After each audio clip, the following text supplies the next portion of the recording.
Hello കൂട്ടുകാരെ, ഇന്ന് നമുക്ക് മടിയൊക്കെയുള്ള ദിവസങ്ങളിൽ ഇപ്പോൾ പലഹാരങ്ങളൊന്നും രാവിലെ ഉണ്ടാക്കിയിട്ടില്ല എന്നുണ്ടെങ്കിൽ ഒരു ബ്രേക്ക്ഫാസ്റ്റ് റെസിപ്പി ആയിട്ട് കഴിക്കാൻ പറ്റുന്ന ഒരു അടിപൊളി ഒരു സ്മൂത്തിയുടെ റെസിപ്പിയാണ് ഇന്ന് കാണിക്കാൻ പോകുന്നത്. അപ്പോൾ അതെങ്ങനെയാണ് തയ്യാറാക്കുന്നതെന്ന് നോക്കാം.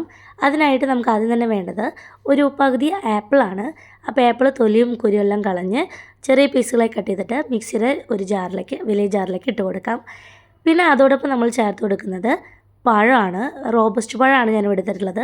അപ്പോൾ റോബസ്റ്റ് പഴം ഞാൻ തൊലി കളഞ്ഞിട്ട് ചെറിയ പീസുകളായി കട്ട് ചെയ്തിട്ട് ഫ്രീസറിൽ വെച്ച് നല്ലതുപോലെ ഒന്ന് തണുപ്പിച്ചെടുത്തിട്ടുള്ളതാണ് കേട്ടോ.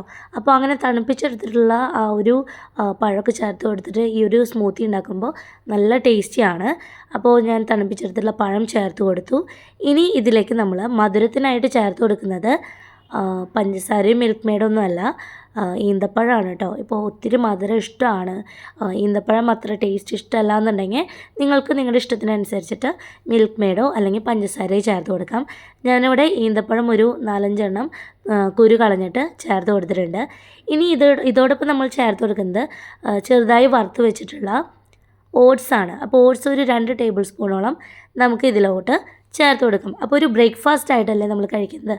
അപ്പോൾ ഇതെല്ലാം ചേർത്തിട്ട് നമ്മളൊരു സ്മൂത്തി ആയിട്ട് കഴിക്കുമ്പോൾ വളരെ ഹെൽത്തിയുമാണ്, വളരെ ടേസ്റ്റിയും ഒക്കെയാണ് കേട്ടോ.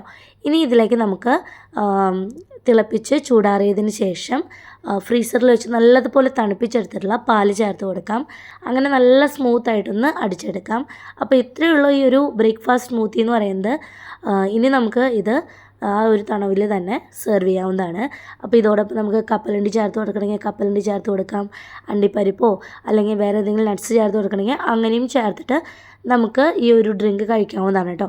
അപ്പോൾ വളരെ ടേസ്റ്റിയാണ് ഈ ഒരു സ്മൂത്തി. വിശപ്പായാലും ദാഹമായാലും ഒക്കെ മാറ്റിയെടുക്കാൻ പറ്റുന്ന ഒരു കിടിലൻ റെസിപ്പിയാണിത്.